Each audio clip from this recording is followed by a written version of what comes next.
Sud Radio, Berkov dans tous ses états.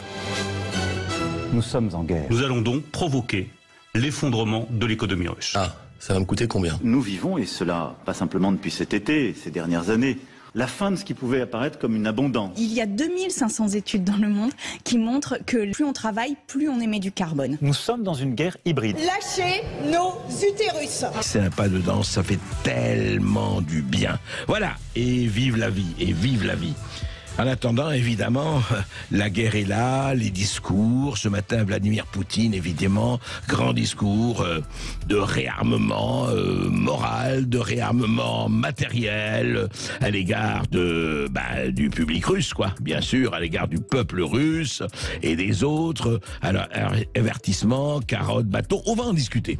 On va en discuter de savoir où on en est exactement avec quelqu'un qui connaît vraiment et qui a étudié la polémologie et l'état des guerres depuis très longtemps et qui lui va sur le terrain. Gérard Chaliand, spécialiste des conflits armés, des conflits irréguliers et asymétriques et des conflits longs. On va en parler avec lui. Effectivement, qu'est-ce qu'il a voulu signifier Poutine, surtout à l'étranger, au pouvoir, à nos peuples, à nous, qu'est-ce qu'il a voulu dire, bluff ou pas bluff, enfin on va en parler, vraiment le temps de le faire. Et puis vous allez voir que la ministre allemande des Affaires étrangères peut dire des choses très amusantes, et oui c'est notre perle effectivement, et puis les Pakistanais, l'OQTF, vous savez l'obligation de quitter le territoire français, cette aimable plaisanterie, puisqu'il n'y a plus que des invitations à quitter le territoire français, et bien quelques OQTF font vraiment des leurs, et vous allez voir. Et puis nous allons recevoir en seconde partie un maire, le maire de Saint-Raphaël, Frédéric Masquelier, qui a écrit un livre qui est un livre très intéressant et qui est un livre qui apporte sa pierre à ce qu'il faudrait changer le plus au mur des lamentations de la dictature bureaucratique. Et oui, on dit que la France, mais pas du tout, c'est une démocratie, oui, mais c'est une démocratie très gangrenée par la bureaucrature. Pourquoi? Eh bien, Frédéric Masquelier va nous l'expliquer. À tout de suite. Sud Radio, Berkov dans tous ses états. Le fait du jour. Низкий поклон родителям, женам, семьям наших защитников, врачам и фельдшерам, санинструкторам, медсестрам, которые спасают раненых, железнодорожникам и водителям, Vladimir Poutine, long discours sur l'état de la nation devant l'élite politique russe à Moscou. Guerre froide, est-ce que retour de la guerre froide, long discours, effectivement, l'Occident, les États-Unis, ils sont responsables, on continue l'offensive, on y va. Alors, de quoi s'agit-il et où on en est exactement à quelques jours de l'anniversaire, du premier anniversaire de l'invasion russe en Ukraine. Gérard Chaliand, bonjour. Bonjour. Gérard Chaliand, vous me présente plus, vous êtes spécialiste des conflits armés, des conflits irréguliers, vous êtes écrivain, vous avez écrit beaucoup de livres, et surtout Gérard Chaliand, et on se connaît depuis longtemps, on s'est rencontrés à Cuba sans faire des souvenirs. En effet. Oui, et vous avez été sur tous les fronts, et vous avez été, justement, vous ne faites pas la guerre, en tout cas vous ne couvrez pas, vous ne commentez pas, et vous n'analysez pas les stratégies uniquement de votre fauteuil, mais vous allez un peu partout. Alors, Gérard Chaliand, vous avez écouté, ou en tout cas vous avez réécouté les extraits du discours de Vladimir Poutine, et surtout, je voudrais deux choses là qui m'ont fait, comme ça réagir. Il dit ceci: plus des systèmes longs portés arriveront en Ukraine, plus nous serons contraints de repousser la menace à nos frontières. Et il ajoute, il est impossible de battre la Russie sur le champ de bataille, c'est pourquoi les Occidentaux, bien sûr, mènent des campagnes de désinformation agressives contre nous, voilà. Et puis, c'est l'Ukraine qui a fait éclater la guerre, etc. Enfin, vous avez vu cela, je ne parlerai pas du côté des mœurs. Ça signifie quoi, selon vous, Gérard Chaliand? Écoutez, ce que je constate, c'est que le discours de Vladimir Poutine est un très important discours de mobilisation nationaliste. D'accord. Il sait très bien que la partie décisive se joue maintenant. C'est-à-dire que c'est sa réponse à la campagne de mobilisation internationale de M. Zelensky, aux positions tenues par le président des États-Unis, on sait très bien qu'en quelque sorte, mars, avril, oui. C'est vraiment les 2-3 mois qui viennent, qui vont être décisifs d'un côté comme de l'autre. Qu'est-ce que ça veut dire d'un côté comme de l'autre? Ça veut dire que on espère du côté occidental que la capacité offensive des Ukrainiens, avec toute l'aide qui leur a été apportée de l'extérieur, va leur permettre de crever le front russe et de faire reculer les forces russes. D'accord. Du côté russe, on est au courant, évidemment, de ce qui est en quelque sorte le projet, et il s'agit de s'accrocher au maximum tout en essayant ici et là de pousser pour une contre-offensive là où le dispositif adverse pourrait céder. Donc on est à un moment décisif. Qu'est-ce qui peut se passer? Bon, point d'interrogation. Est-ce que les Ukrainiens peuvent réaliser le projet exceptionnellement positif de M. Zelensky, c'est-à-dire tout recouvrer de ce qui a été perdu, ou au contraire, est-ce que les Russes vont être capables de s'accrocher, bon, d'une part à la Crimée, et d'autre part à ce qu'on appelle le Donbass, c'est-à-dire des territoires où la présence russe est ancienne. Mais Gérard Chaliand, justement, est-ce que vraiment on peut penser que actuellement il y a eu les républiques du Donbass, on a vu ce qui s'est passé, il y a eu un raccordement à la Russie, enfin la Crimée, on sait ce qui s'est passé, c'est encore plus ancien. Aujourd'hui, c'est dans les quelques villes de la frontière que ça se bat, mais très franchement, eu l'égard, est-ce que vous savez, sur l'état des armements, sur le fait qu'aujourd'hui, on ne peut pas produire un char en 3 jours et demi, et que les dispositifs des forces armées en présence, qui bluffent, qui ne bluffent pas, ou en partie, ou les deux bluffent, mais qui bluffe plus que l'autre, si je peux me permettre? Écoutez, de toute façon, de chaque côté, chacun fait une propagande considérable. C'est-à-dire que chacun ne raconte que sa version à lui de la réalité. Et c'est très difficile dans ce cadre, si vous voulez, de donner son avis, parce qu'on se heurte tout de suite à de toute façon, quoi que fassent les Russes, c'est intrinsèquement mauvais, ou quoi que fassent les Ukrainiens, c'est absolument déterminé par leur droit d'agresser, leur droit à l'indépendance, etc., etc. Bon, si on veut calmement regarder la situation... Oui, sans froid, sans émotion et à sans froid, si on peut. Alors, qu'est-ce qu'on peut dire? On peut dire, d'une part, que M. Poutine a perdu au sens où son projet initial, c'est-à-dire la prise du pouvoir de la capitale et l'installation d'un pouvoir pro-russe, c'est un échec absolu. Bon, il s'est replié sur une sorte de plan B, c'est-à-dire adossé à sa propre frontière, il s'accroche et il est bien accroché. Du côté ukrainien, qu'est-ce qu'on peut dire? On peut dire premièrement que l'accueil, enfin le soutien des Occidentaux a été au-delà de ce qu'on pouvait imaginer. Dès le début, les Américains les ont aidés, mais à 24 heures près, avec le renseignement, vous allez être frappé là. Tout de suite, on a fourni des armes légères et par la suite, on a progressivement augmenté le niveau des armements jusqu'à atteindre aujourd'hui une guerre classique absolument rigoureuse où on s'entretue avec beaucoup d'efficacité de part et d'autre. Bon. Et vous, oui, mais vous savez, quand Zelensky demande aussi des avions, des missiles longue portée, on n'y est pas encore. Non, alors là, la question qui se pose, c'est est-ce que nous, Occidentaux, nous voulons donner aux Ukrainiens les moyens de frapper la Russie proprement dit? Parce que des avions, ça va pas être juste sur le territoire ukrainien, on peut déborder largement.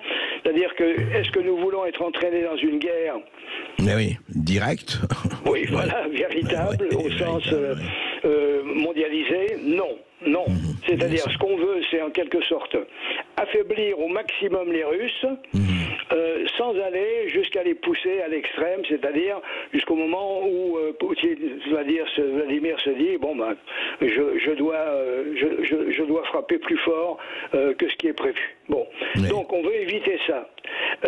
On est au bord de ça, c'est-à-dire que attention, la limite de ce qui est possible d'atteindre, nous y sommes quasiment. Alors, du point de vue ukrainien, première chose, ils sont libérés à 85% en gros. C'est-à-dire que la majeure partie du territoire ukrainien est libre. Ouais. Les Ukrainiens ont payé un prix extrêmement élevé en matière d'infrastructure. Et d'hommes et de soldats aussi. En soldats, nous n'avons aucun chiffre sérieux, mais enfin, les gens que je connais et qui sont sur le terrain, des Français, qui sont des observateurs sérieux, me disent les pertes sont sévères. Et les Ukrainiens ne cherchent pas à gaspiller dans des offensives généralisées le nombre d'hommes dont ils disposent, parce que pour une offensive, il faut mettre le paquet. Bon, donc on est, si vous voulez, pas loin de la limite, sans compter que nous ignorons combien il y a de troupes étrangères, puisque vous vous en rappelez peut-être, Zelensky a dit, bon, ben, c'est ouvert aux brigades internationales, les Polonais, les Français, les Américains sont les bienvenus, à condition qu'ils viennent évidemment à titre individuel et pas en tant que représentants de leur pays. Voilà. Bien sûr. Bien sûr. Mais alors justement, revenons au discours. Vous disiez au début, Gérard Chelian, c'est un discours, vous dites, extrêmement important. Vous avez parlé de mobilisation. Alors, en quoi, effectivement, il sonne quelque chose? On sait, vous avez dit aussi que ces mois seront décisifs, effectivement, vous l'avez expliqué. Mais est-ce que, en fait, Vladimir Poutine, ce qui est très frappant dans ce discours, il dit l'Occident, en fait, veut aujourd'hui la fin de la Russie, veut démembrer la Russie, nous ne nous laisserons pas faire. Il fait appel quand même à la résistance du peuple russe et à l'histoire, apparemment. Tout à fait, tout à fait. C'est un discours de mobilisation nationaliste. Il voit bien effectivement que cette fois-ci, la poussée est extrêmement sévère. Ça peut affaiblir sérieusement la Russie. De toute façon, quoi qu'il arrive, quel que soit le résultat de ce qui se passe, la Russie va sortir de cette affaire affaiblie. Affaiblie du point de vue démographique, affaiblie du point de vue de ses capacités militaires. Bref, c'est un coup rude pour les Russes, ça c'est sûr.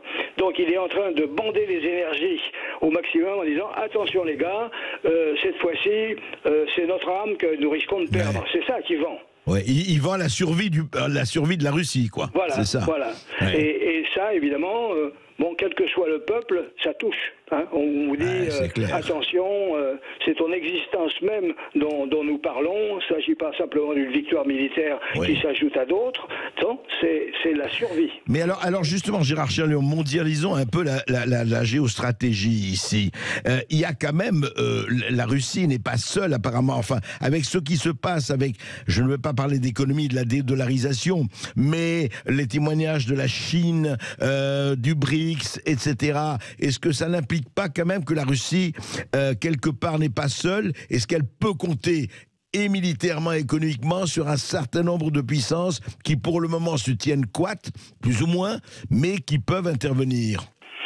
Oui, elles sont intervenues déjà. C'est-à-dire que les sanctions, par exemple, qui normalement auraient dû frapper très durement la Russie, ces sanctions ont été détournées grâce à l'aide de l'Inde, grâce à l'aide de la Chine, grâce à d'autres. C'est-à-dire que la Russie n'est pas seule. Elle n'est pas du tout unanimement condamnée. Vous voyez, pour ceux qui s'intéressent à qu'est-ce qui se passe à l'échelle des Nations Unies, la condamnation de l'action russe, qui est une agression, c'est exact. Bon, il n'y a pas de problème là-dessus, c'est une agression. Mais enfin, elle n'est pas condamnée comme quelque chose d'absolument intolérable. Vous voyez Donc, la Russie n'est pas seule. Elle est soutenue. Alors, il ne s'agit pas d'avoir des troupes chinoises ou du matériel de ceci ou de cela, mais ce soutien international, cette capacité de survie du point de vue économique, parce que ça c'est très important, il faut quand même continuer à manger, produire, exister, respirer, etc. Bon, ça ils l'ont. C'est-à-dire que ce n'est pas la solitude absolue qu'a connue d'autres régimes au moment où ils sont en train de battre de l'aile pour juste survivre. C'est sûr, c'est ça, et c'est pour ça qu'on peut se dire, alors sans faire encore une fois de prédiction, je sais que c'est pas votre tasse de thé, ce ne sera pas la nôtre non plus, mais est-ce que de l'autre côté, alors vous dites un coup rude pour la Russie, c'est clair, d'ailleurs ils le reconnaissent, enfin certains, mais pour l'Ukraine, est-ce que l'Ukraine ne risque pas aussi, dans sinon un démembrement, du moins une neutralisation, je dirais négative et pas très positive, si ça continue comme cela? Bon, moi, je n'y crois pas. Je pense que c'est mon point de vue. Hein. Là, je veux dire, là, je prends un risque. Je ne pense pas qu'il y aura une victoire militaire ukrainienne. D'accord. Ouais. Bon, c'est mon point de vue. Oui, bon, vous n'êtes pas seul. Cela, par exemple, parce qu'aujourd'hui, il faut être, comment dirais-je, avec M. Zelensky à 101%. Il y a une véritable claque pro-ukrainienne. Bon, très bien. Mais moi, je suis un observateur et j'essaie de faire mon métier, c'est-à-dire de refléter l'état des lieux. Dans la pratique... Vous dites qu'il n'y aura pas de victoire militaire ukrainienne, c'est impossible.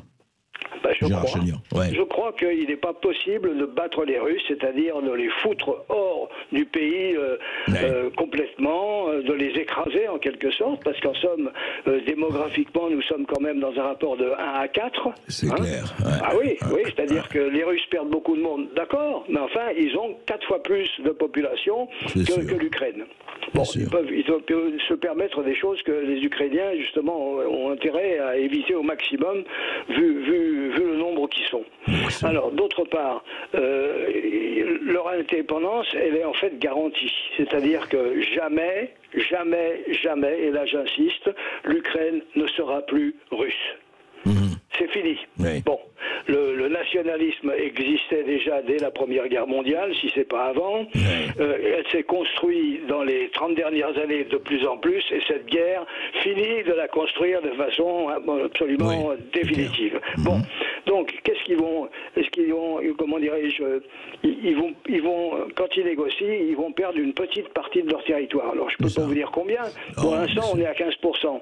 Peut-être ça descendra à 10, mais enfin, il y en a un morceau qu'ils vont perdre. Bon, très bien, on arrive à subsister sans l'intégralité d'un territoire. Bon, ça existe, sans compter que on peut discuter sur à qui appartient la Crimée. Bon, moi je pense que c'est absurde. Bon, quand vous demandez aux Turcs, ils vous disent que ça a été tatar, etc. Quand on demande aux Ukrainiens, ils vous disent oui, mais c'est à nous, grâce à Khrouchtchev, etc. Enfin, dans la pratique, si vous voulez, ce n'est pas véritablement peuplé d'Ukrainiens à l'heure actuelle. Et ça, bon, ils ne vont pas le récupérer, à mon avis. Bon, maintenant, ça n'empêche pas d'exister. S'il y a une négociation, les Occidentaux, c'est-à-dire essentiellement les États-Unis, vont effectivement déclarer que il n'y a aucun doute. Comment dirais-je, Mais ils ne demanderont pas l'appartenance de l'Ukraine à l'OTAN, de toute façon. Enfin, ça ne va pas vers ça. On ne cherche pas la guerre, on cherche à leur assurer une indépendance. Bon, on va leur dire, vous êtes intouchables. On garantit en quelque sorte votre sanctuarisation. Voilà, exactement, votre existence. C'est ce que les gens veulent. Ce qu'ils veulent, c'est être sanctuarisés. Alors, c'est tout. Bon, donc les Russes ne vont pas remettre ça en disant, maintenant qu'ils reconnaissent qu'ils sont indépendants, on va remettre ça. Non, c'est pas sérieux, je veux dire. Sans compter qu'ils auront à lécher leur propre plaie.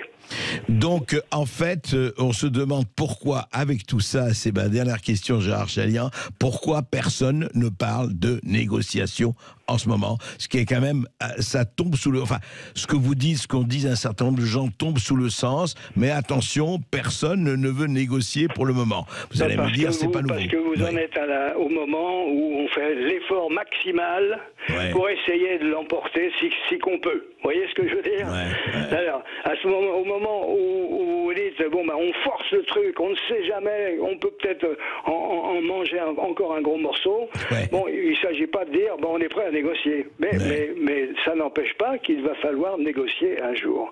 Bon, moi je sais que quand je dis ça, c'est pas, comment dirais-je, c'est pas à la mode d'aujourd'hui. Oui, enfin la mode, c'est ce qui se démode, vous le savez. Oui, mais bien sûr. Mais comment dirais-je, si vous ne pouvez pas l'emporter, Ouais.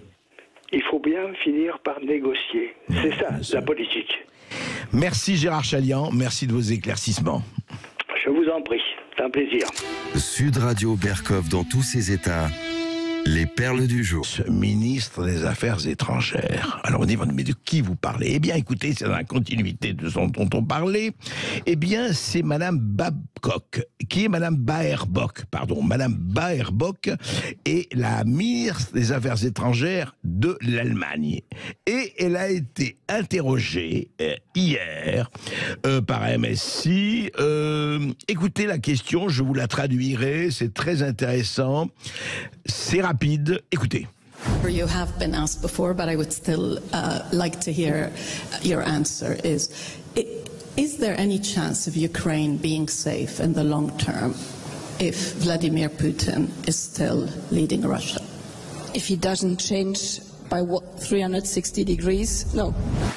Alors là, voilà, c'est magnifique. Alors la personne lui pose la question, est-ce qu'il y a une chance, même une chance infime, que l'Ukraine soit sauve et soit sécurisée si Vladimir Poutine demeure président de la Russie?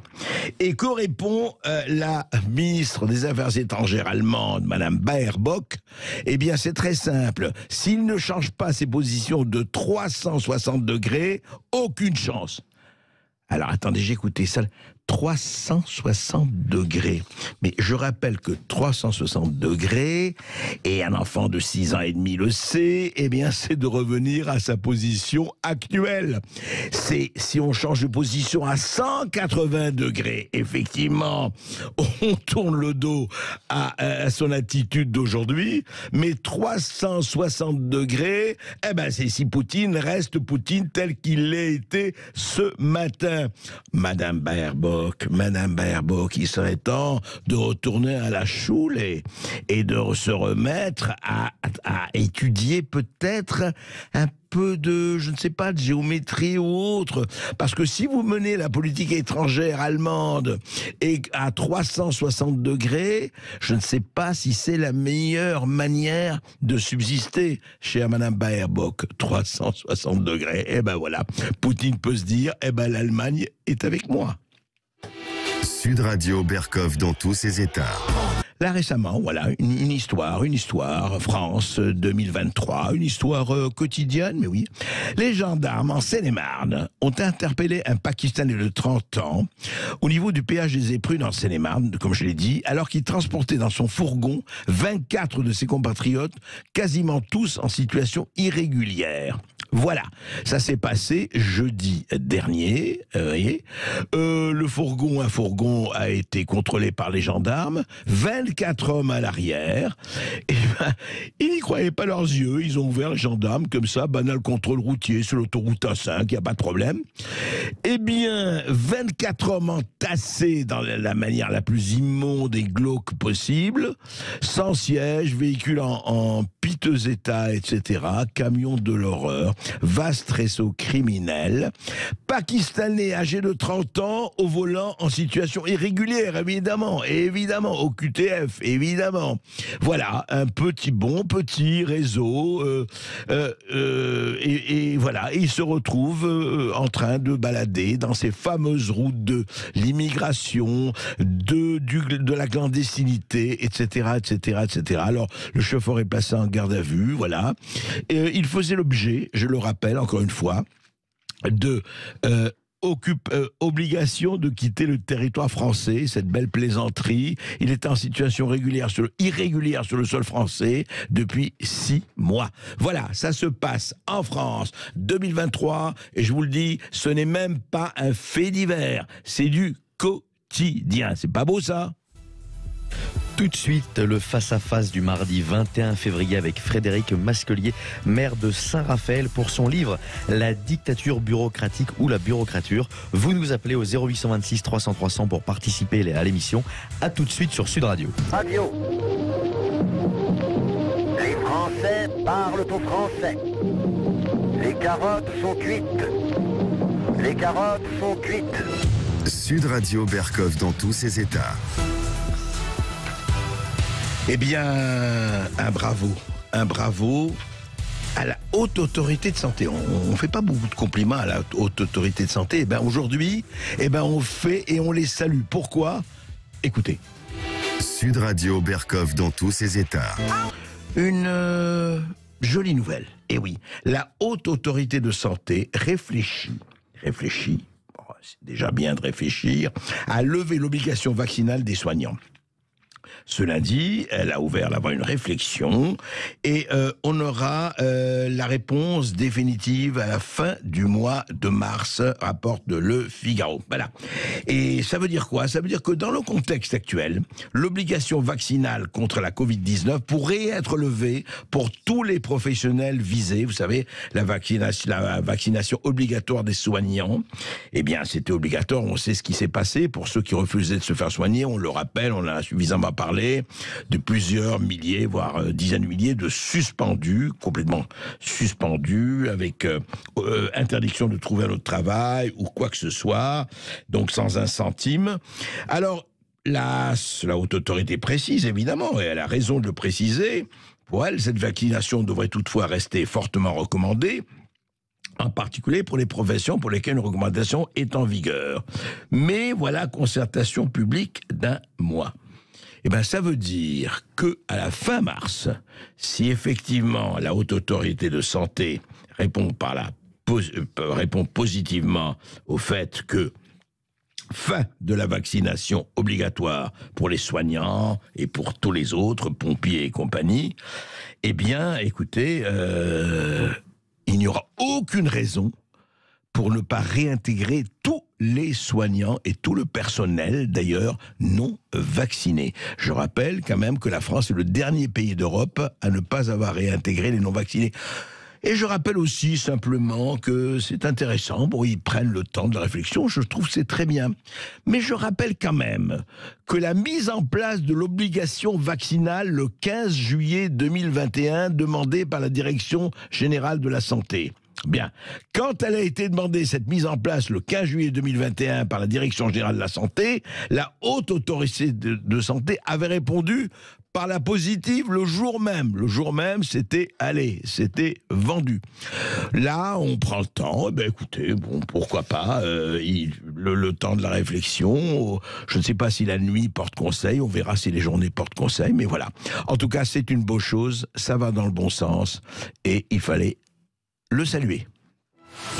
Sud Radio Berkov dans tous ses états.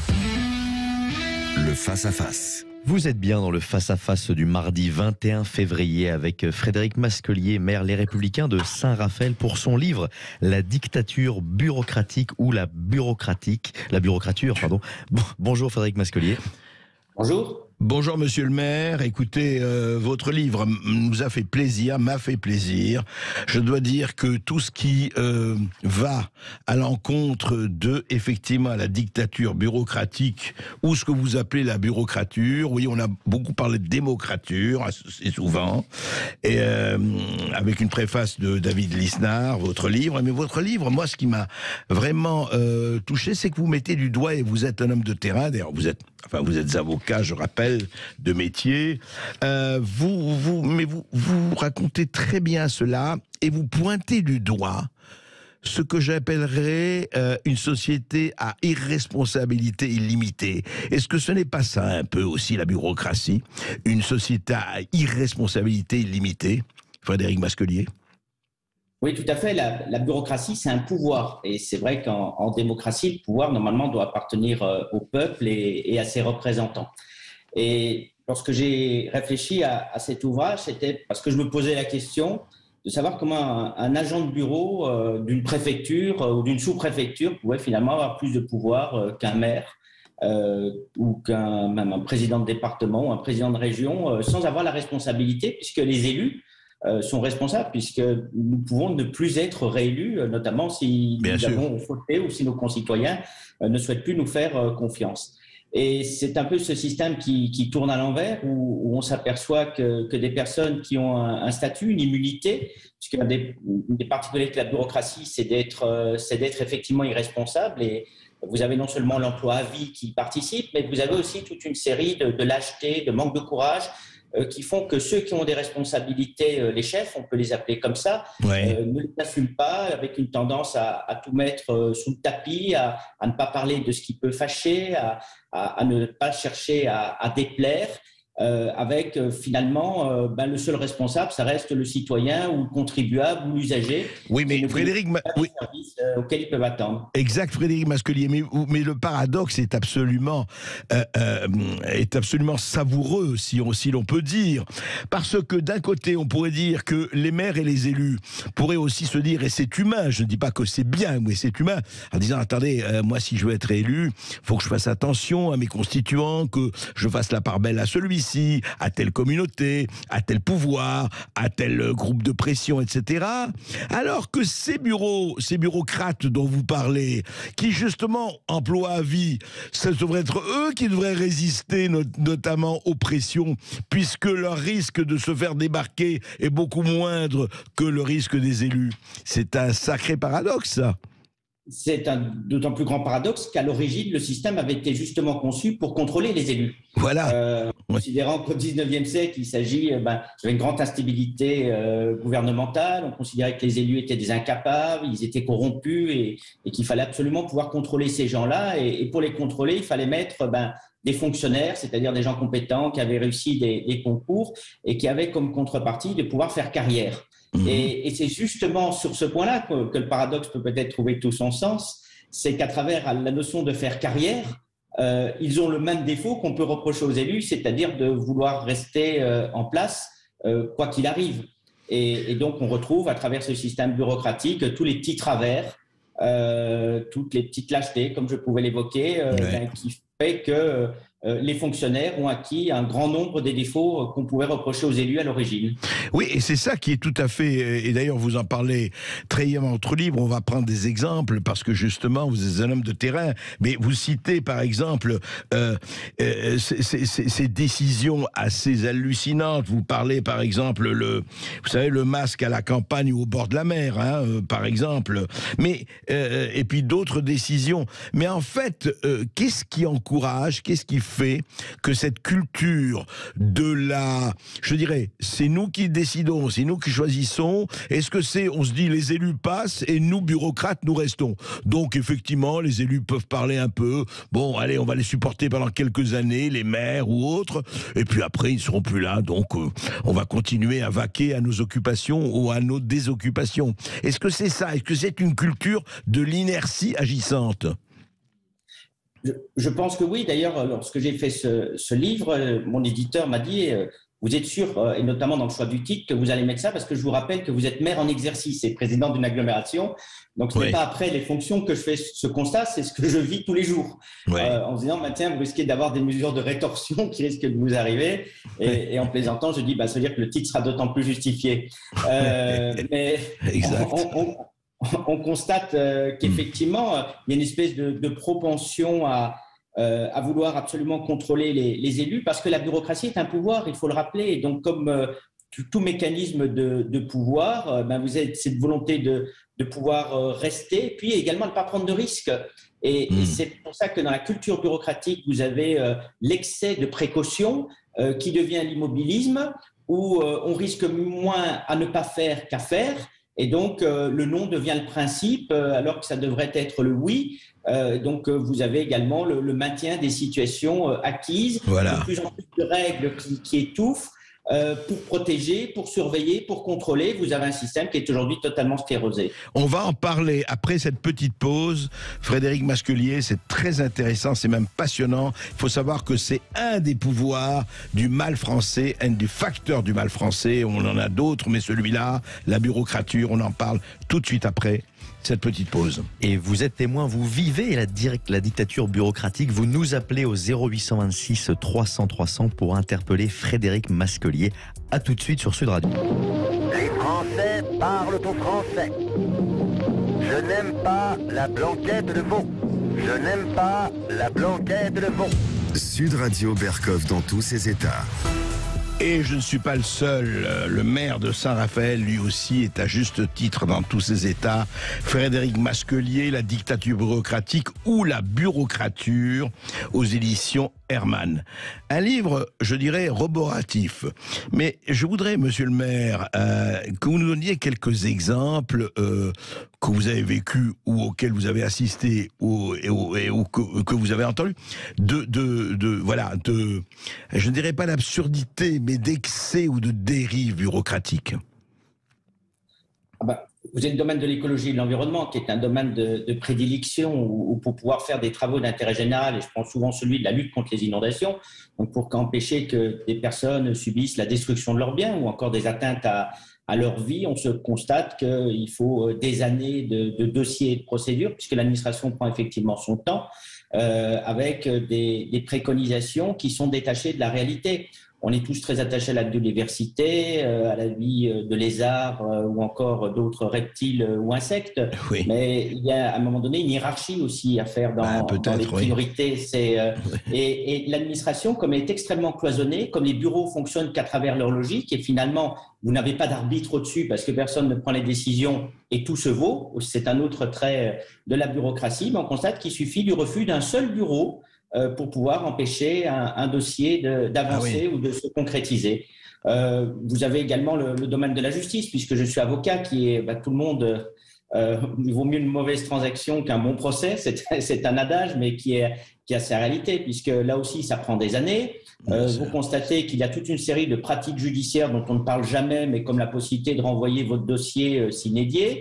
Vous avez les plus hautes juridictions comme le Conseil d'État ou la Cour de cassation qui peuvent jeter les dossiers à la poubelle, puisque ça s'appelle une procédure de tri. Sans aucune motivation, on va pouvoir déclarer non admis votre pourvoi. Vous parlez avec les policiers qui tous les jours meurent sous la bureaucratie. S'ils ne sont pas dans la rue, c'est parce que lors d'une simple garde à vue, vous avez 8 procès-verbaux différents. Il faut faire venir à plusieurs reprises le même médecin pour demander la même chose.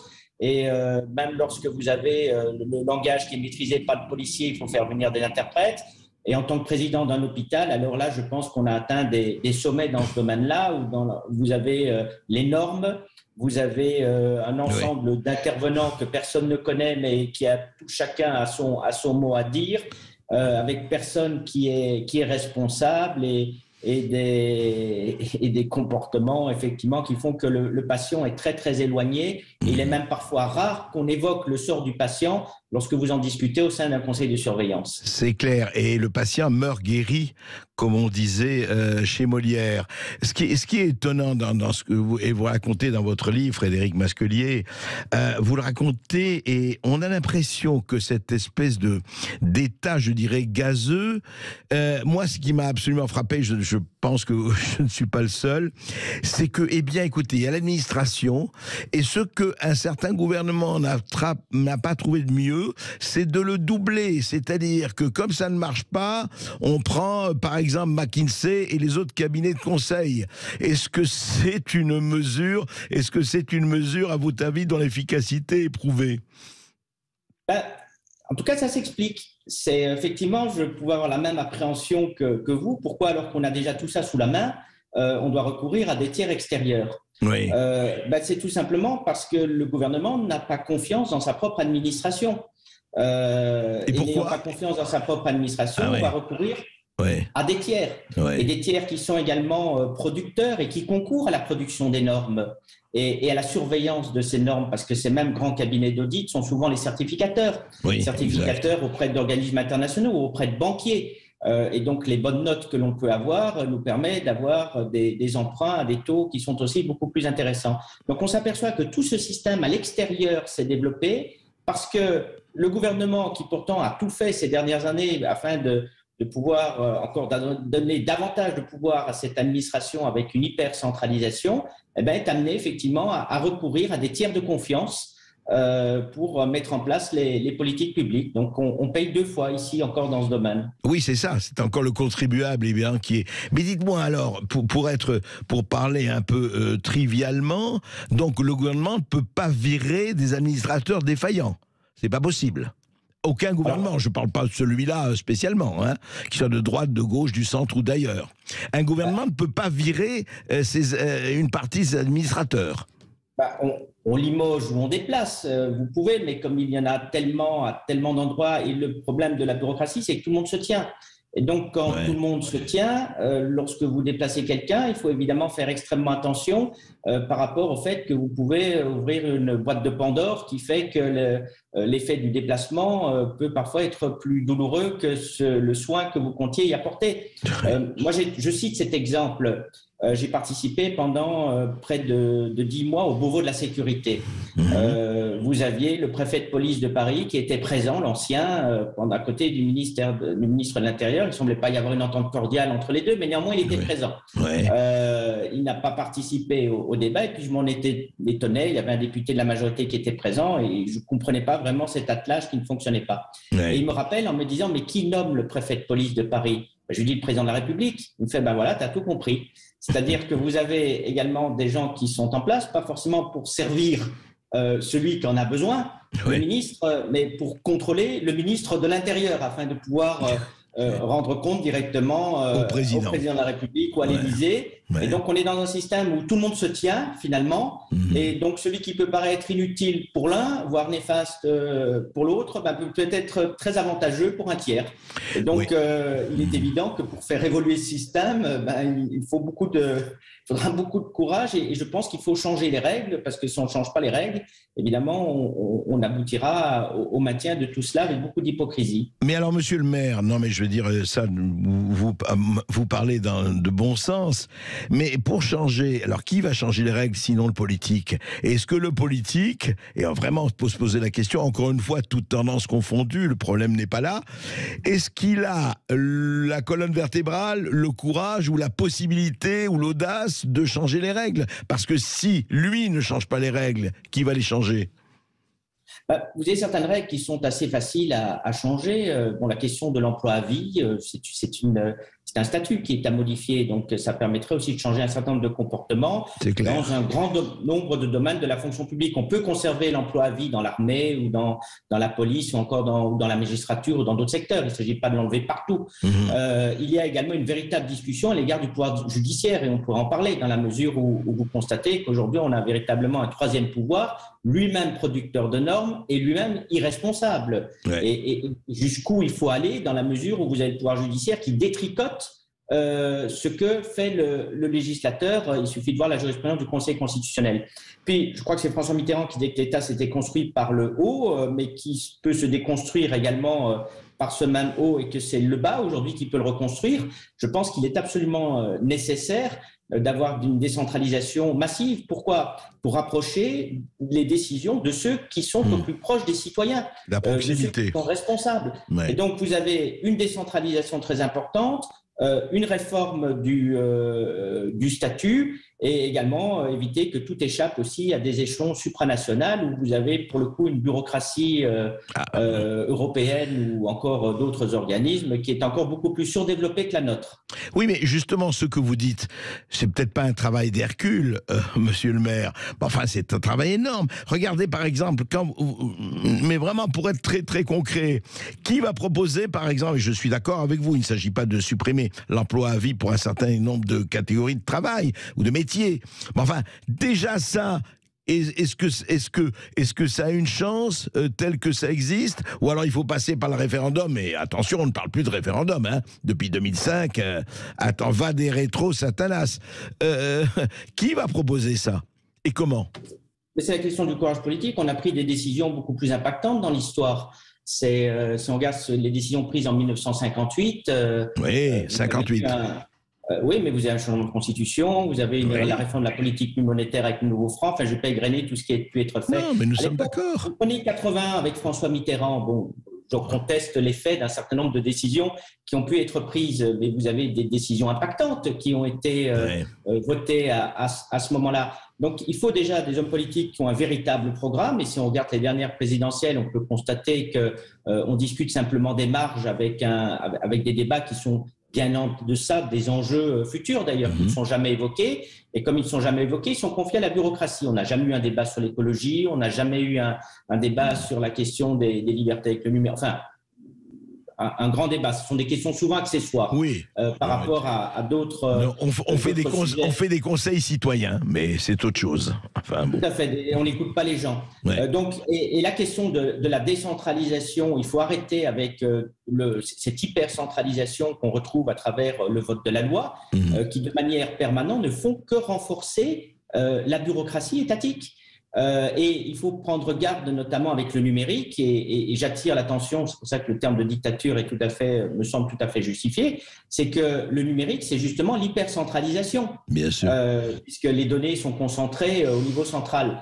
Et donc là, on va se retrouver avec une bureaucratie de plus en plus efficace. On l'a vu pendant toute la période Covid, où on arrive quand même à contrôler les déplacements et les activités des citoyens avec des applications numériques. Et ce qu'on nous promet demain, notamment dans le cadre de la transition écologique, fait froid dans le dos avec le fameux QR code qui permettrait de mesurer la consommation de chacun et de pénaliser en conséquence. La disparition du cash et tout ça. Monsieur le maire, on prend juste encore une dernière petite pause et ensuite on va parler avec les auditeurs et avec vous-même effectivement de comment eux ils le ressentent au quotidien aussi, cette bureaucrature. Oui, vous êtes témoin, vous vivez la bureaucrature, la bureaucratie. Vous nous appelez au 0826 300 300 pour interpeller Frédéric Masquelier, maire de Saint-Raphaël, pour son livre La dictature bureaucratique ou la bureaucrature aux éditions Hermann. À tout de suite sur Sud Radio. Ici Sud Radio. Les Français parlent au français. Les carottes sont cuites. Les carottes sont cuites. Sud Radio Berkov dans tous ses états. Et la dictature bureaucratique, et notre dictature, notre chère bureaucrature, effectivement. La paperasse, les papiers, bien sûr qu'il en faut, bien sûr qu'il faut, et plus que jamais une administration. Mais pour qui, au service de qui et comment? On en parle avec quelqu'un qui a écrit un livre très roboratif et très intéressant, je vous le recommande, sur ce problème, sur cet état de fait. Frédéric Masquelier, maire de Saint-Raphaël et avocat, la dictature bureaucratique aux éditions Hermann. Mais Frédéric Masquelier, quand même, le politique, qu'est-ce que fois il ne serait pas plus bureaucrate, mais pour d'autres raisons que les bureaucrates? Je voudrais juste citer un extrait de l'entretien que vous avez accordé à Valeurs Actuelles en novembre dernier, et vous dites ceci sur les différents politiques. Mais je vous cite, on peut avoir des différents politiques, c'est même le fonctionnement normal de la démocratie, mais on se doit d'être respectueux des citoyens. Donc de veiller à l'équité entre les territoires sans utiliser les subventions comme un moyen de pression. Ici, Renaud Muselier recherche des vassaux. Si vous obéissez, vous êtes servi. La commune de Lalonde-les-Morts, dont le maire François de Canson est un proche du président de la région, représente 1% de la population varoise, mais attire 8,5% des aides du conseil régional. Je n'ai pas été élu pour être affidé de la région, mais pour demander ce que nous sommes en droit de réclamer. Et d'ailleurs, vous le dites toujours, et franchement, je vous en félicite. Vous dites, bon, écoutez, si demain les électeurs ne sont pas contents de moi, ils me le diront, et puis voilà. Je voudrais savoir, en fait, est-ce qu'il n'y a pas, hélas, concurrence quelquefois entre certains, ne généralisons jamais, certains politiques pour se servir justement de l'administration pour telle ou telle manœuvre ou lutte de pouvoir? Évidemment, on est créateur, mais on revient au 19e siècle d'ailleurs. Avec l'exemple que j'évoquais, c'est-à-dire que c'est le comportement des élus qui a créé plus de bureaucratie. Dans l'exemple pris sur mon cher ami Renaud Muselier, c'est effectivement, on se retrouve que quand on n'accepte pas d'être dans un système féodal, et c'est d'ailleurs la faiblesse des partis politiques qui sont devenus eux-mêmes des bureaucraties, c'est-à-dire qu'on vous demande le plus souvent d'obéir, d'être servile, et vous apercevez que vous faites carrière ou vous avancez en fonction de votre capacité à cirer les pompes. Donc à partir du moment où j'ai effectivement refusé avec quelques-uns, vous avez David Lisnard et d'autres qui n'acceptent pas ce système, qui demandent simplement d'avoir de l'équité, qu'est-ce qui se passe? Vous avez un tiers arbitre qui peut se mettre au milieu, qui est l'administration, et voyant cette situation, on est amené à toujours plus contraindre, à enlever des pouvoirs d'appréciation pour mettre encore des règles plus précises, et c'est évidemment le piège dans lequel on tombe. Et je le reconnais bien volontiers, de se retrouver dans un carcan et prisonnier de nouvelles règles, du fait de pratiques qui ne sont plus du tout acceptables au XXIe siècle. On ne fait pas de la politique pour plaire, mais pour faire. Oui, ça me paraît effectivement une vérité d'évidence, et malheureusement cette vérité d'évidence échappe à un certain nombre. Mais je voudrais savoir votre expérience de maire, et c'est très important. Une ville, Saint-Raphaël n'est pas un village, Saint-Raphaël est une grande ville. Et en tout cas, si vous voulez, dans votre exercice, dans vous occuper de tout ce qui se passe au niveau de votre ville, que ce soit les équipements, la sécurité, la santé, et puis tout le reste. Au fond, comment vous sentez, est-ce que vous heurtez à la bureaucratie? Est-ce que la bureaucratie, c'est-à-dire que quand vous commencez à lancer quelque chose, à essayer de faire aboutir un projet, est-ce que, sans être systématique, vous devez passer par un certain nombre, je dirais, de courses d'obstacles que met la bureaucrature face à vous? Alors, il y a évidemment toutes les courses d'obstacles avec les administrations d'État, c'est tout ce que j'ai décrit précédemment et j'y reviendrai pas. Et puis, il y a la question où, effectivement, je me suis posé la question, notamment en écrivant ce livre, en disant c'est très bien de décrire une situation, il ne faudrait pas que tu sois toi-même producteur de bureaucratie. Qu'est-ce qu'on peut faire à l'échelle d'une mairie? Oui, à l'échelle d'une mairie, on peut s'apercevoir, moi je constatais quand je suis devenu maire, qu'on avait par exemple des services qui étaient extrêmement cloisonnés. Vous avez des gens qui parfois étaient à l'école ensemble, mais qui étaient simplement séparés par un couloir parce qu'ils appartenaient à deux services différents et qui n'échangeaient pas des informations. Donc il faut déjà partager l'information, il n'y a pas de culte du secret, tout est transparent. Donc ça, je l'indique de manière fréquente. Toutes les informations sont à disposition, etc. Et donc ça, c'est évidemment quelque chose qui est important. Et puis, essayer de responsabiliser les dirigeants et les cadres dirigeants de la ville de Saint-Raphaël ne sont nommés que pour une durée d'1 an. Auparavant, il était pour 5 ans, donc ils avaient évidemment toute la tranquillité et le mandat. Ils ne sont nommés que tout le personnel n'est nommé que pour 1 an. Les 4 dirigeants. Les 4 dirigeants, oui, bien sûr. Les 5 têtes de la ville de Saint-Raphaël d'un point de vue administratif, chaque année, ils doivent rendre compte. Mais rendre compte par le bas aussi, puisqu'il est important de voir vis-à-vis des agences, est-ce qu'il y a un bon chef ou pas, c'est une question qui est très simple à poser. Bien sûr. Puis, ils sont évalués en fonction de principes également qui me semblent sains, c'est que le oui doit être le principe et le non doit être l'exception. Et lorsqu'il y a un non, il doit être motivé. Autour d'une table, lorsque vous avez des gens qui, dans un premier temps, sont là uniquement pour trouver des difficultés, exposer leur savoir pour ne pas faire, on constate que si vous leur posez ça comme principe, qu'ils vont être évalués et qu'ils vont également avoir leur rémunération qui va être calée sur leur évaluation à travers les primes, on constate que ça introduit un peu plus de responsabilité, on est un peu plus innovant et on essaye de faire avancer les dossiers. Alors c'est un travail de très longue haleine, mais il ne faut pas lâcher. Et disons que si j'y trouve aussi un intérêt parmi d'autres à cette fonction, qui est un engagement important comme celui de mes collègues maires, eh bien, je pense qu'on se réalise aussi par rapport à la capacité à mener des projets. Donc, bien sûr. Et en tout cas, très intéressant, transparence à tous les étages. Enfin, c'est ce que vous essayez de faire et de promouvoir. Et puis, contrat à durée déterminée ou très déterminé pour un certain nombre de cadres dirigeants. C'est très, très, très important. On va continuer à en parler. Lucien, est-ce que nous avons des auditeurs? Nous avons des auditeurs. Nous avons Brigitte de Seine-et-Marne. Bonjour Brigitte. Bonjour Brigitte. Bonjour André Berkoff, bonjour à votre invité.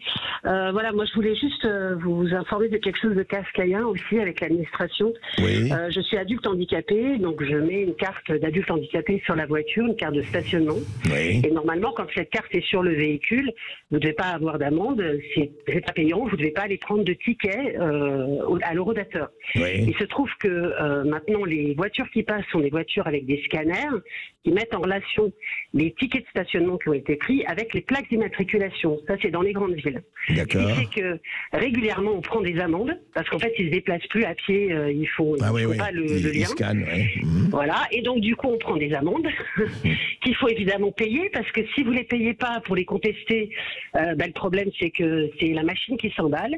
Et donc, on se retrouve, la plupart des handicapés de France, je tiens à le dire, avec un nombre d'amendes colossales et on peut rien faire parce qu'on écrit écrit. Alors à chaque fois recommandé, hein, s'il vous plaît, sinon c'est pas drôle. Donc un peu plus de 5 € le recommandé. On écrit, on n'a pas de réponse parce que l'administration prend pas la peine de répondre. Et ça, c'est vraiment une tannée et on peut rien faire. L'administration vous broie. Après, on vient vous prendre l'argent sur le compte bancaire, même si vous avez, si vous avez contesté. Et c'est 375 €. Hein. En plus, je ne sais pas si c'est le cas dans Saint-Raphaël du point de vue du scan, Frédéric Masquelier, mais qu'est-ce que vous ressentez quand cette personne, quand vous entendez notre auditrice? Je dirais pas que ça n'est jamais arrivé à Saint-Raphaël, je n'aurais pas cette prétention, mais c'est l'impuissance qu'on a face à un système où on n'a plus d'interlocuteurs humains.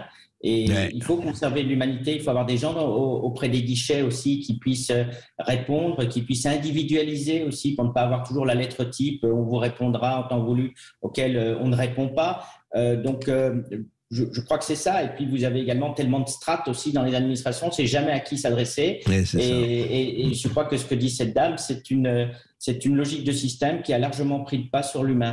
Donc, il faut réhumaniser à tous les étages. C'est exactement ça, on n'a pas d'interlocuteur du tout. Hein. Merci. Même les associations n'ont pas d'interlocuteur là-dessus. Donc, c'est compliqué. C'est pour ça qu'il faut se réunir. Merci, madame.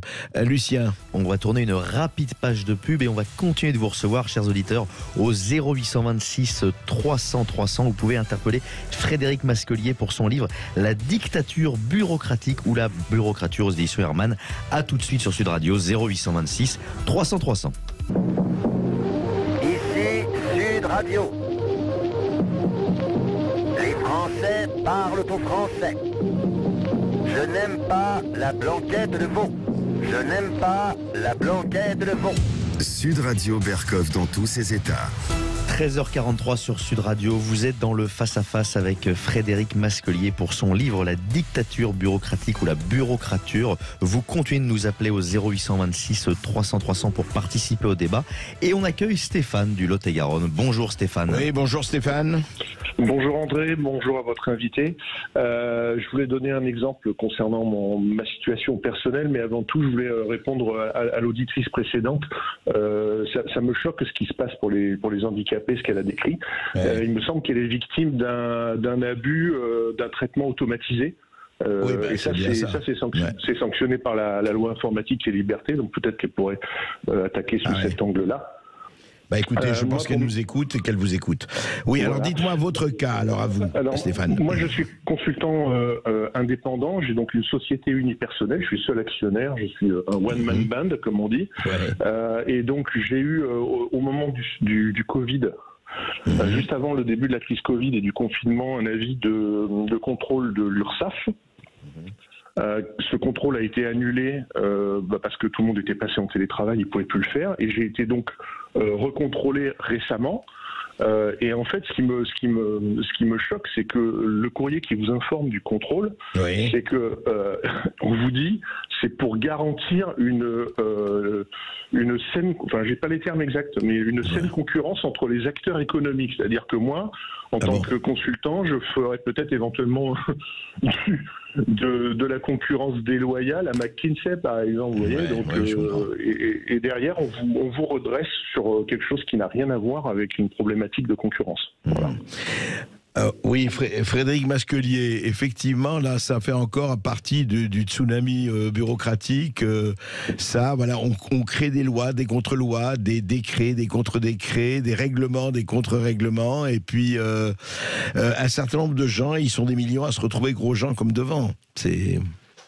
Oui, puis chaque fois que vous avez une norme, vous avez des contrôles et vous avez des sanctions, et puis vous avez des contrôleurs que l'on paye, donc ça alourdit évidemment le poids du fonctionnement de l'État, et puis ça décourage évidemment, à commencer par les forces vives, celles qui sont les principales responsables, celles qui font vivre le pays, parce qu'il faut rappeler quand même que c'est des entreprises qui créent de la richesse en France, et c'est un système qui est extrêmement décourageant.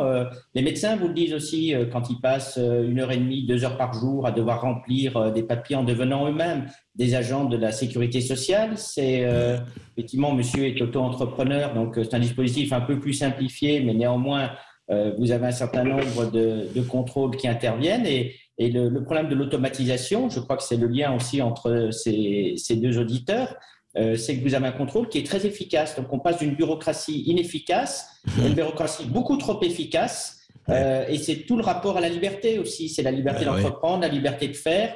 Et je crois que c'est un sujet majeur, c'est-à-dire où on veut placer aussi le curseur de la liberté dans un État qui effectivement est de plus en plus endetté. On comprend qu'on prend l'argent où on en a. Et donc on est de plus en plus tatillon et on décourage beaucoup de monde. Donc on va créer moins de richesses et donc on va être dans ce cercle vicieux qu'on dénonce tous et dont on n'arrive pas à s'en sortir. Donc c'est pour ça que la débureaucratisation est véritablement une réforme majeure si on veut que ça fonctionne mieux en France. Oui, c'est-à-dire que ça fait partie effectivement des choses essentielles. Juste un mot, Frédéric Masculier, comment vous, en tant que maire, vous avez vécu ces 2 ans de Covid, confinement, gestes barrières, gestes essentiels, etc., etc. Je veux dire, comment vous l'avez vécu, encore une fois, sous l'angle de ce dont vous parlez dans votre livre, ça veut dire par rapport à l'administration, autorité régionale de santé, etc. Tout d'abord, on s'est retrouvé un peu dépourvu parce qu'on était en première ligne en tant que maire et l'État s'est rendu compte qu'il avait besoin des maires puisque c'est les maires qui ont les moyens de faire.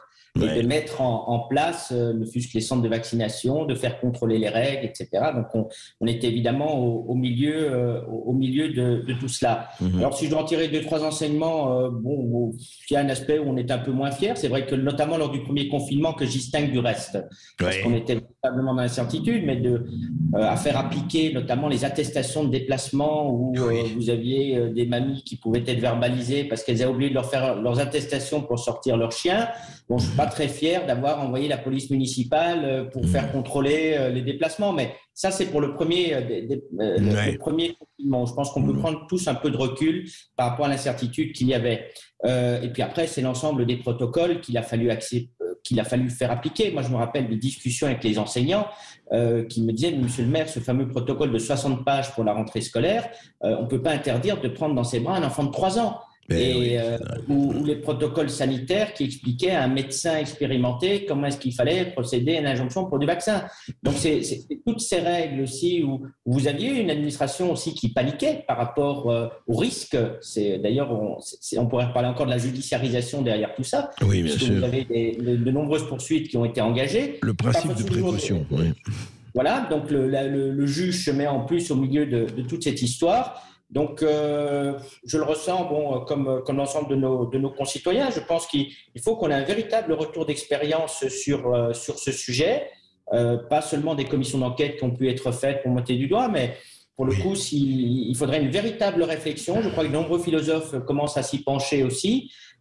Sur cette espèce de folie qui nous a tous emparés à un moment donné. Et puis un peu de sang-froid et un peu de lucidité, quoi. C'est aussi ça.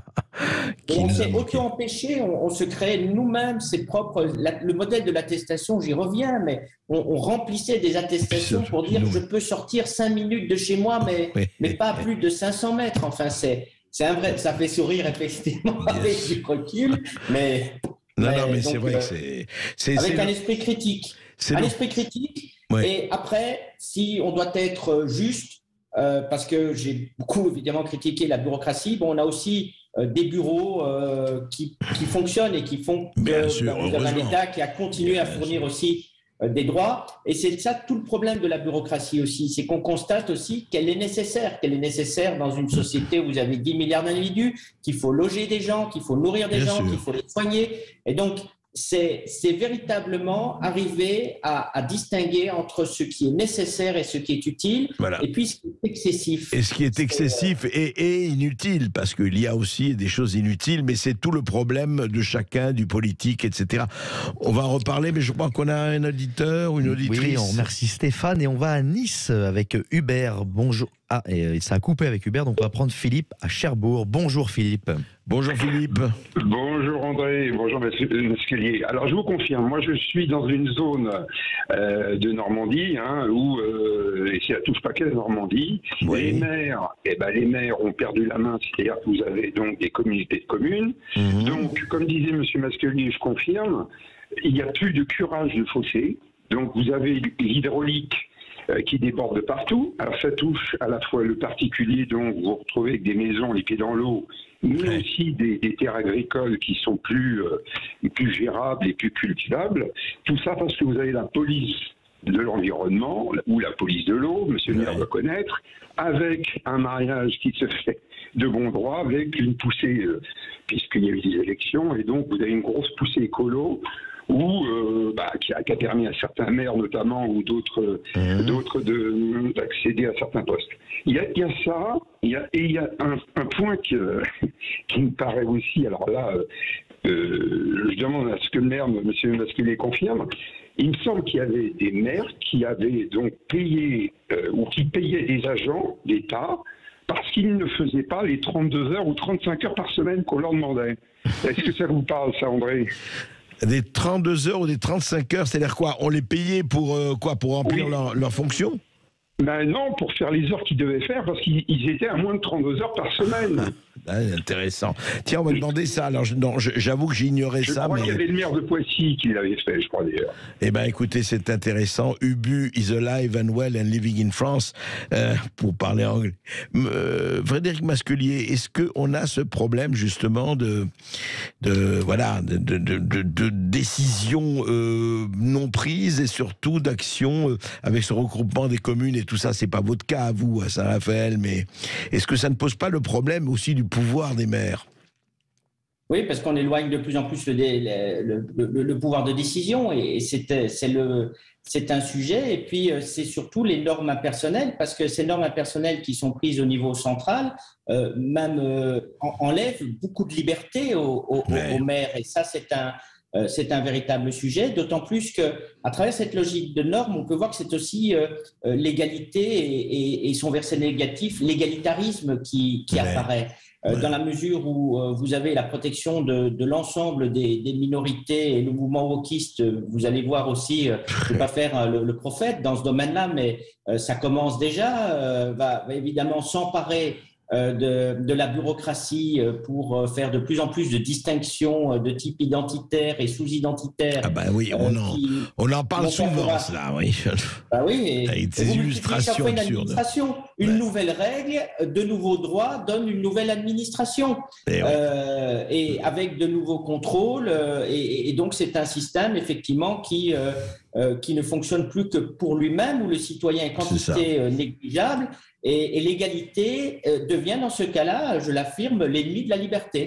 C'est vraiment une situation ubuesque à la Jarry. Effectivement, comme vous dites, ce qui compte, c'est à ce moment-là le fonctionnement des fonctionnaires, enfin de certains, et puis le peuple à côté de ça, écoutez, c'est une quantité négligeable. Il n'a qu'à se conformer puisque nous sommes le camp du bien et qu'on sait mieux que vous ce qui est bon pour vous. Lucien? Merci beaucoup, Philippe. Et on va à Marseille pour recevoir Mohamed. Bonjour Mohamed. Oui, bonjour. Bonjour. Alors je salue Monsieur Berkoff et son invité, Monsieur le maire. On vous écoute. Je voulais intervenir sur deux points. D'abord, sur l'attestation qu'on nous a fait signer, l'auto-attestation, oui. L'auto-attestation, j'ai trouvé ça d'une violence inouïe de s'autoriser à soi de faire une attestation avec un horaire. C'est passé comme ça, facile. Tout le monde a joué le jeu. Mais c'est d'une violence inouïe. C'est clair. Et la seconde c'est pour les infirmières, le personnel hospitalier, les pompiers, les jardiniers, les cuisiniers. Hein. Il y en a beaucoup. Il n'y a pas que les infirmières. Il se trouve que la France est un lieu expérimental pour voir jusqu'où le peuple français peut aller sur l'acceptation de laisser... Vous vous souvenez, c'était des héros au début. Bien sûr, on les applaudissait à 20h. Oui, jusqu'où on peut aller dans la soumission. C'est vrai, ce que dit Mohamed, Frédéric Masculier, il y a eu quand même quelque chose qui était assez énorme. On a parlé effectivement des autorisations de sortie, enfin des auto-autorisations de sortie. Mais il y a eu quelque chose, et je crois que je voudrais terminer l'émission là-dessus. Parce que vous parlez, c'est le sujet, votre livre, de la dictature bureaucratique. Mais on a l'impression que pour le moment, eh ben, écoutez, ça passe, que, bon, il y a certaines personnes, dont vous, dont d'autres, dont nous, qui s'insurgent, mais que, quand même, ça passe crème, comme dit l'autre, et que ça ne fait pas beaucoup de vagues. Qu'est-ce que vous en pensez ? Qu'il faut prendre garde, vous regardez l'Asie, pour prendre un exemple, donc, qui est le continent le plus peuplé. Oui. Vous avez un certain nombre d'États qui sont hyper bureaucratisés, pour cause il n'y a pas d'élection. Vous prenez le contrôle social en Chine, qui est mis en place, je crois, pour près de 700 millions d'individus grâce à des applications. Tout à fait. Vous regardez des villes comme Singapour, qui est une des villes les plus sécurisées au monde. Donc vous avez cette bureaucratie qui produit un certain nombre de résultats, on va dire, mais qui est évidemment très attentatoire aux libertés. Et à partir du moment où on revendique de plus en plus et qu'on souhaite tous, il y a un mouvement vers la fameuse société de loisirs où il ne faut pas travailler, ce qui est une illusion totale, puisque si on ne travaille pas, on ne produit pas de richesse, on va donner tranquillement nos libertés aux mains de ceux qui savent, de ceux qui sont raisonnables, de ceux qui voient pour notre bien.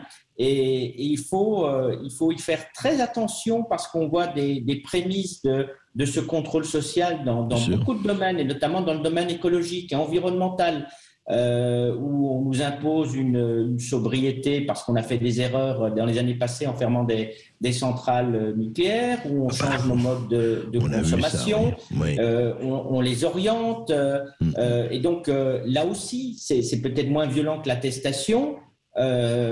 Mais à terme, on va constater, lorsqu'on va tous se réveiller, qu'on est dans un cadre qui est totalement contraint et le tout, encore une fois, judiciarisé. Et donc, c'est pour cela que j'ai aussi souhaité faire ce livre, c'est pour une véritable prise de conscience, parce que ce modèle existe déjà. On regarde sur ce qui se passe dans de très nombreux États en Asie. Et encore faut-il, monsieur le maire, qu'on se réveille.